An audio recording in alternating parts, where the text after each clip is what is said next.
श्रीमद् भगवत गीता के तृतीय अध्याय में श्लोक संख्या 35 तक, जो 25 से 35 के बीच में हमने जाना कि उसमें कर्म करने के लिए प्रेरणा भगवान ने दिया है। उस उपदेश के बाद, वो बताने के बाद अर्जुन फिर प्रश्न करते हैं। क्या कहते हैं? अथ केन प्रयुक्तोऽयं पापं चरति पुरुषः अनिच्छन्नपि वार्ष्णेय बलादिव नियोजितः। अर्जुन कहते हैं, हे कृष्ण, तो आप जब इतनी बात बता रहे हैं तो फिर यह मनुष्य स्वयं न चाहते हुए भी बलात् लगाए हुए की भांति किससे प्रेरित होकर के पाप का आचरण करता है? अर्थात पाप करवाने के लिए कौन उत्तरदायी है, कौन जिम्मेदार है, कौन प्रेरणा देता है? तो भगवान कहते हैं, श्री भगवान वाच,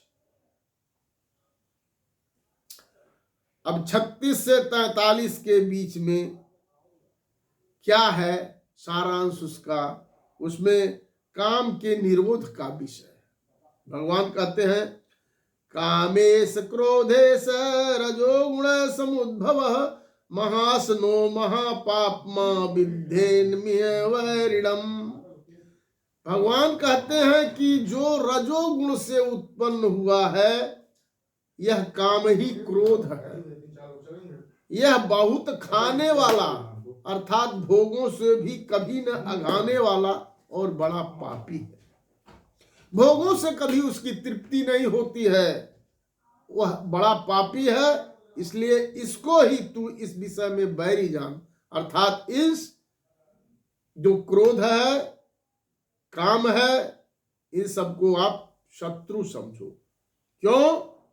कैसे?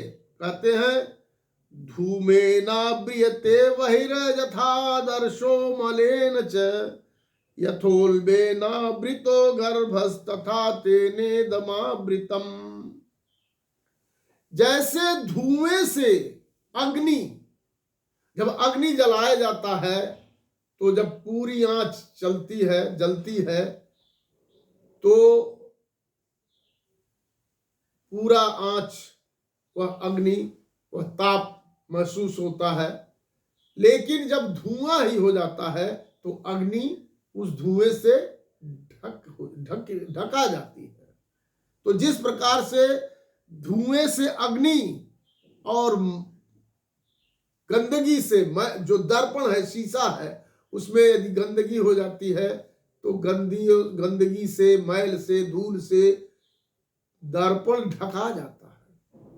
तथा जिस प्रकार से गर्भ जेर से ढक जाता है, वैसे ही उस काम के द्वारा जो काम हावी हो जाता है, तो जैसे अग्नि धुएं से ढक जाती है, दर्पण मैल से और गर्भ जेर से ढका रहता है, उसी तरह से जब काम हावी हो जाता है तो ज्ञान ढका जाता है। ज्ञान उससे ढका जाता है, ढका जाता है ज्ञान, वो दिखता नहीं है।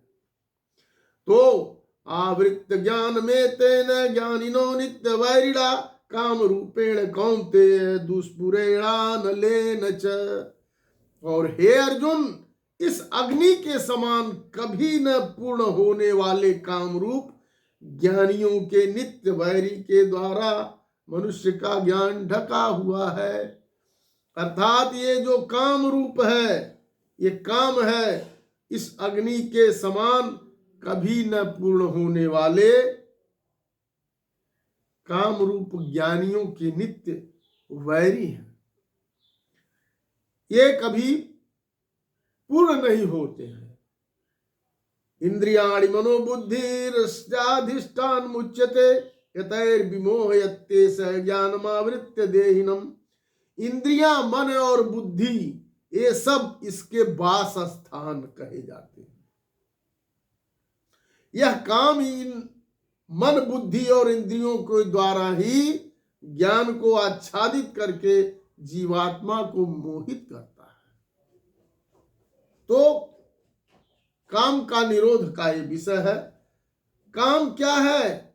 यह बहुत ही एक तरह से ज्ञान का दुश्मन है। और तस्मात् त्वमिन्द्रियाणि आद्यो नियम्ब भरतर्षभ पापापनम ब्रह्मण्येन ज्ञान विज्ञान नाशनम। इसलिए हे अर्जुन, तू पहले इंद्रियों को बस में करो, अपने इंद्रियों को बस में करो।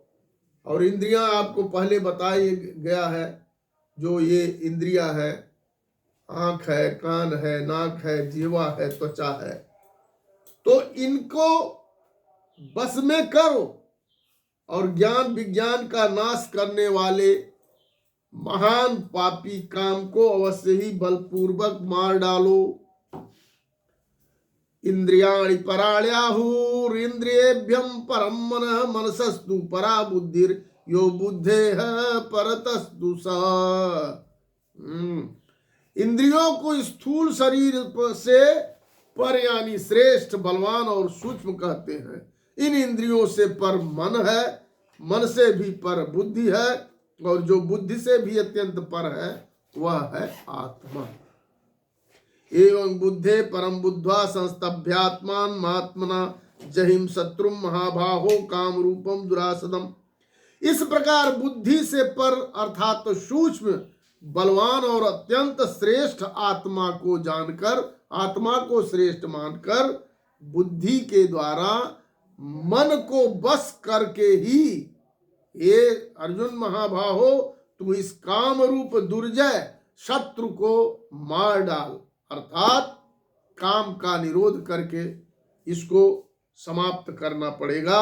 ओम तत्सदिति श्रीमद्भागवत गीता सुपनिषद ब्रह्म विद्यायाम योग शास्त्रे श्री कृष्णार्जुन संवादे कर्मयोगी नाम तृतीयोऽध्यायः।